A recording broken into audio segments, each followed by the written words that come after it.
Mr. Mohideen, great to have you on our program, The Business Detective. Your company, Stone and String, is quite a popular brand now.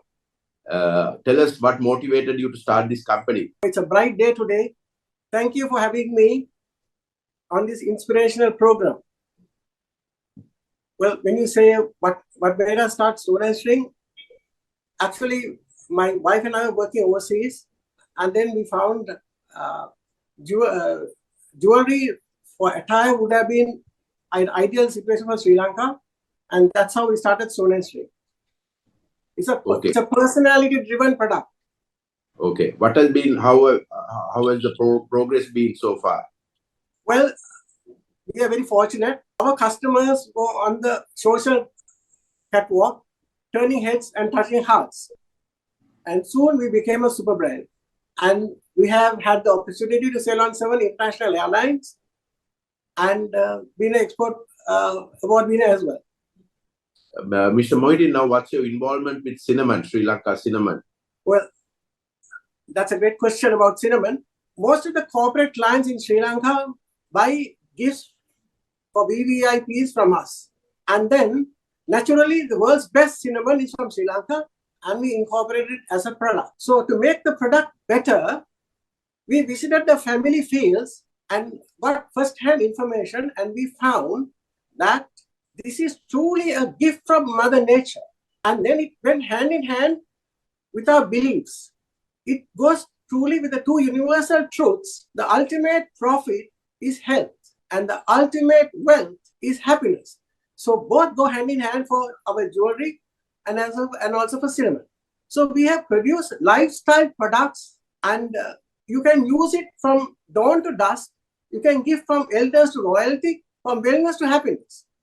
We have a complete range. As you see, we take the cinnamon, and people normally drink the cinnamon on a sachet. We take the sachet, the remnants in the sachet, and put it on a biscuit and eat that too. We have also taken the cinnamon and mixed it with honey, and that's a product as an after-dinner delight.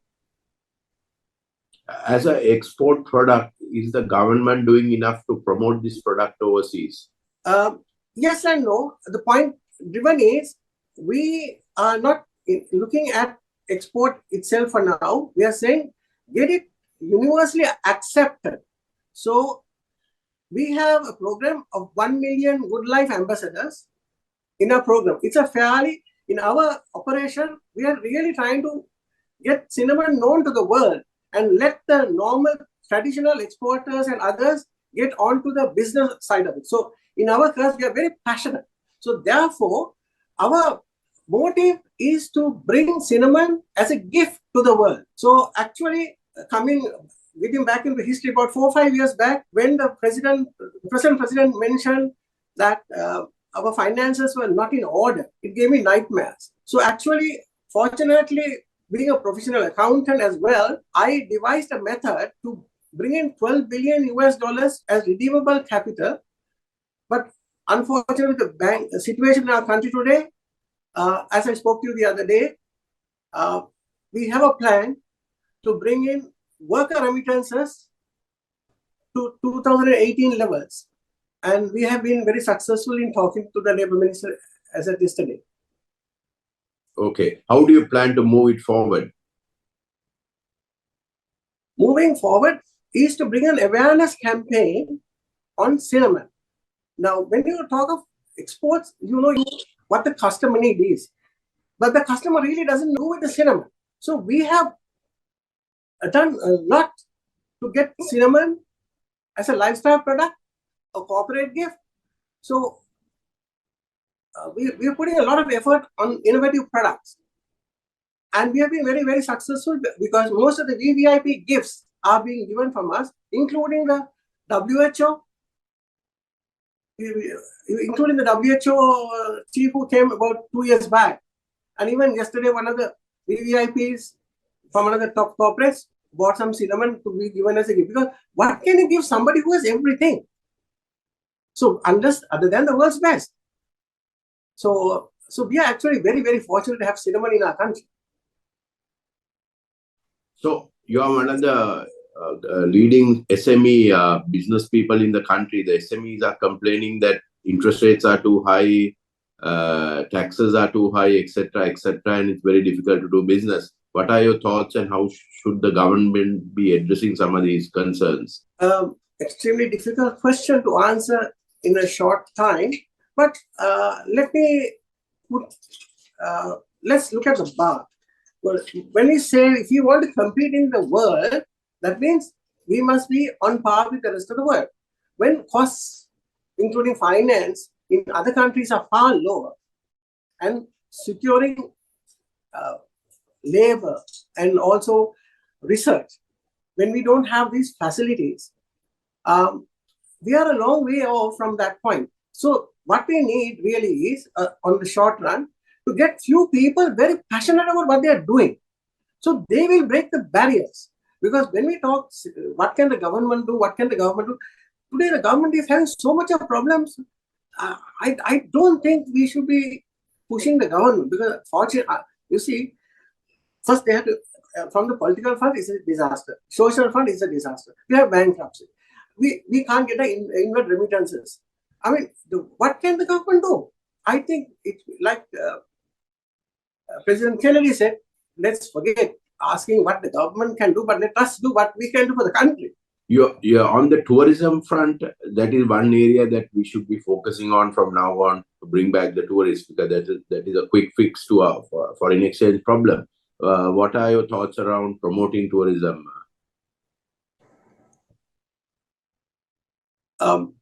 When you look at tourism, ultimately they take memories back home and then they spread the word.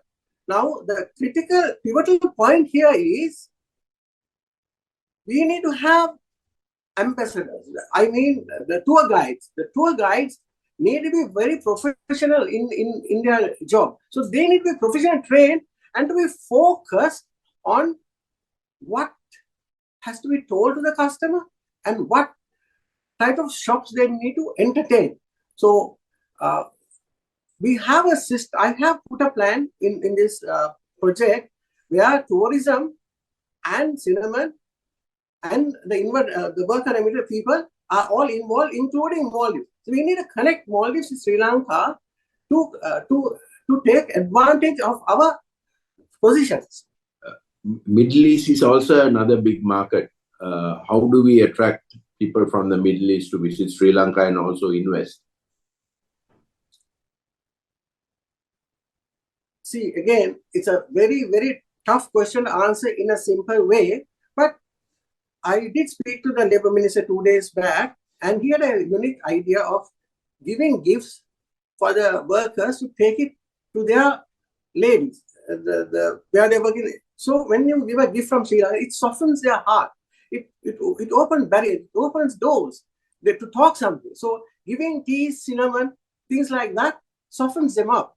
And when you see, and if our workers are trained to speak positively about our country, positively, we are always talking negative. We need to talk positively. Yes, we have problems. So if you want to solve the problem, what do? You need to do something to go ahead.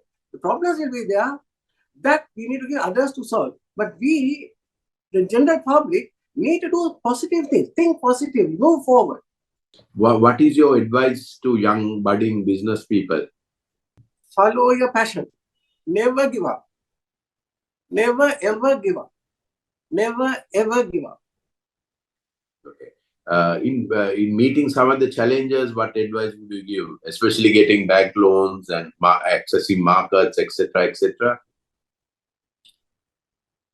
You are asking one of my pet questions. Let me share with you. You see, this is on our Facebook. It says, Project Resurrect Mother Lanka, cinnamon to the fore. And here we show Sri Lanka in deep trouble. And we have the World Bank, the UN and the WHO assisting to see that it softens the loan part. And also you'll find here a boat and also saying Friends of Sri Lanka. The idea is, with cinnamon, the WHO, if they proclaim cinnamon is an immune system booster, then we have that. Number two, then if the UN can appoint a few celebrities as good life ambassadors. That helps us. And also, if we can have 4th of February as the new normal day, billions of dollars that we need to go into marketing can be cut off. I mean, I believe, I wish to share this knowledge with you. It's a fairly comprehensive project that I have done.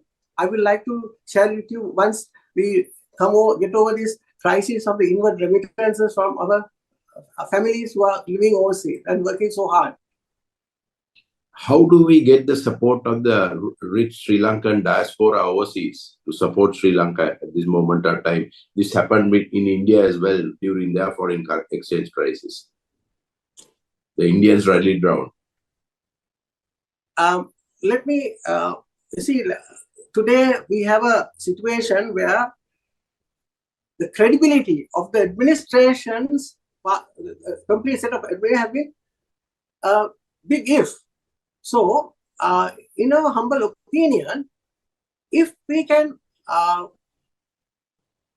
get the big accounting firms to confirm that all inward remittances from the worker remittance from Sri Lanka who come into the country is not used other than for our daily use for gas, petrol, and medical supplies, and it is put in the headlines in the newspapers and the news media, then the credibility of the money is being used for survival comes in. So once you get the credibility of that, then the credibility of the tourist monies. So that also, if you can do some kind of where the big five can say something, if the president can talk to them and if the parliament can prove it, I mean, then the question of these funds that are coming in is very transparent. That may be a stepping stone, I believe.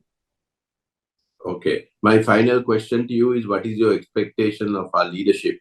I mean, we are in a nightmare. I hope and pray that those who rally the president will sincerely help to go forward. All we have to do is to be pebbles to rebuild the country. Just to be pebbles to rebuild the country.